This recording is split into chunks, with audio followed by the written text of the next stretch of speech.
you want some help there, Tahira? Yeah. What did you say? Please, thank you. All right.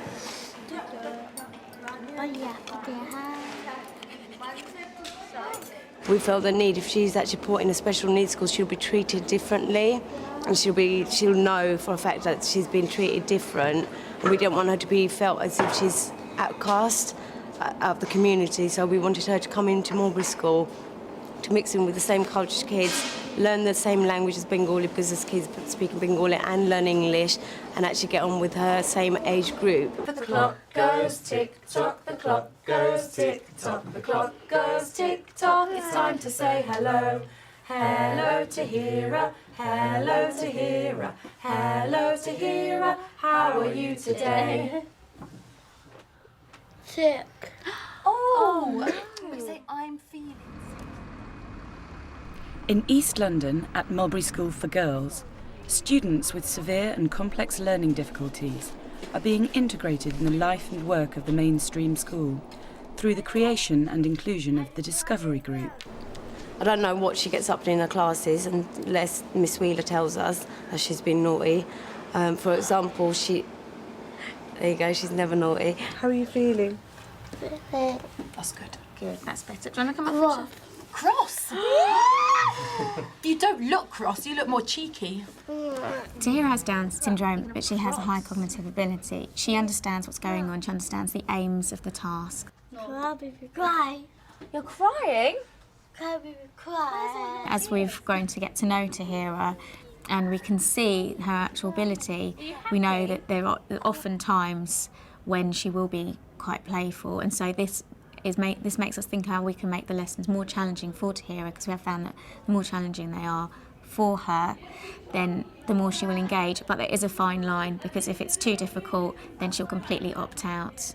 The clock goes tick-tock. We make sure we have a very solid morning routine where they find out how each other are feeling, they know exactly what they've got for the rest of the day, and they know what they're going to be doing for the rest of the lesson. Hello Atia, how are you today? How are you feeling? Happy. Feeling happy? Can you say, I'm feeling happy? I'm feeling happy. It's important that they know what they're doing and that they feel safe and happy in school. Today's Tuesday, then what are we doing now? We're doing which one? Brilliant. We're doing Literacy. literacy. Which one of these is literacy? What is it? We did that one. No? We did that one. Thursday. Well done. Good. That's next. Yeah, what's that one? Anissa has a visual impairment. She also has difficulty with fine motor skills. She has problems actually feeling where she is, so it's important for her that she can see things very, very clearly. What letter is this? Cat. More space. It is C for cat, but this isn't. This is not cat. It's not cat. It's something else beginning with C. It's not a dog. Come on. A. A, yeah. So that's a K, A. And what's this? R. R. So what do you think this is? K, A, K. What was that? Car. Very good. Atia has Down syndrome. She's made fantastic progress this year. We found that signing for her is a very important part of her learning. Yeah, that's exactly. That's right. It's not a D. And she does definitely use signing as a way of reinforcing her ability to speak, to produce the language. Do you want to do that, Noor? Can you finish this for us? Yeah. Excellent. Noorjahan has a much more mature demeanour than the other students. We like to use her as a bit of a role model. She likes to organise, she likes to get things out, put things away. It's a strange situation because she's working with students who are much younger than her. Her cognitive ability is higher in terms of literacy, reading, writing. She's still low ability, but it's essential that she's working in the way that she does with regards to literacy and numeracy in such a multisensory way, because she can't, at the moment, an alphabet, she doesn't know all the letters of the alphabet, and she needs to be able to sign in order to help her speech. And we're going to ask Tahira, what's in the bag? Very good. The goal of the What's in the Bag is that they will then given the written word, and we've explored the words, we've explored the letters using the wall behind us, and then it's to see if they actually can differentiate between the words. Yes, Baby. So which one says baby? Good girl. So Asia had 2 words, whereas Tahira had 4, and I think Anissa was given 4 as well. Anissa, what's in the bag? Put your hand in. Oh, that's it. You took something out. You took that. Oh, thank you. Oh. What is it? What is it? Car. How many cars? 3 car. 3 Oh, cars. very good. Okay. Well, receptive language, I mean, that's what our girls with severe and complex needs are really actually very skilled at. They are taking in and understanding what's being said to them a lot more than a lot of people, I think, realise. And I think that's a key issue, that we must not underestimate them.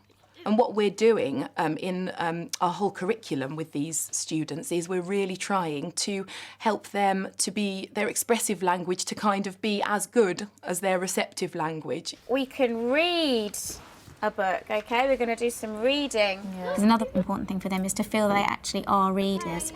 There's a lot of emphasis on turning the pages, holding the book in the right way, and following the words as we read. So what's the first word? What word is this? Teddy. Teddy. C's. A. What's this word? What's that, Anissa? All the students and all the staff who have started learning sign language, I think we've all felt quite excited because it's so creative. It's such a creative way of expressing yourself, and it's such good fun. White. Thank you, ma'am. Cow. It was more than one cow, so I don't know how I do that. It's brought a whole new level to how the quality of our communications with the severe and complex needs girls. Working thumb hand, palm back pointing in, moves across your chin to the working side. Nice. Nice. What a nice dress. What a nice dress. What colour is your dress? What colour is your dress? What's after 3? 1, 2, 3. 4. Good. The Discovery Group are joined by other students with varying special educational needs for food technology, taught by SEN teacher Vic Lee. They absolutely love food technology, and we've found that it's a real hook, especially for concentration, because they are all quite obsessed with food. So it's, but actually the food technology sometimes is a little bit of a curtain, a little bit of a guise for other skills that we're trying to develop. No. Anissa, have you got a bowl? Or a cup? No. Okay, so you need to get a bowl and a cup and do that in your partners and then come back. All right? Off you go. Receptive language, obviously, is not just about listening, it's about processing and taking on instructions. And one of the issues with our students is that they haven't got the language acquisition, the vocabulary, or the language structure, so therefore they can't take on a lot of instructions. So a lot of this about giving small instructions in small chunks, but also lots of repetition of key words as well, and trying to get them to say them back to you. Tell her to mix it.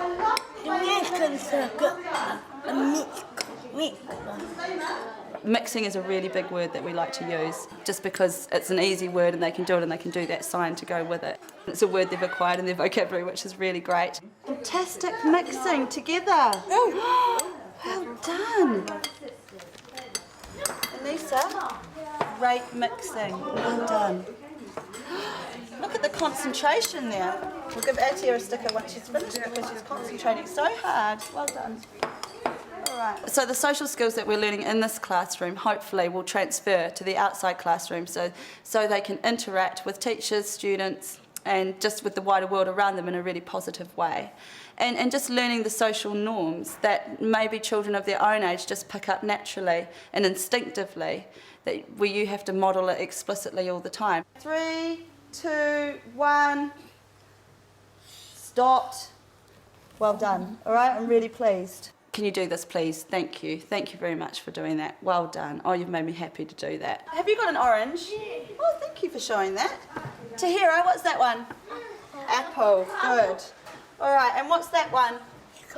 Strawberry. Yeah, we mix and we get a fruit salad. These language acquisition skills are so key to giving these students a chance to make a meaningful contribution, whether it be with signs, whether it be orally as well.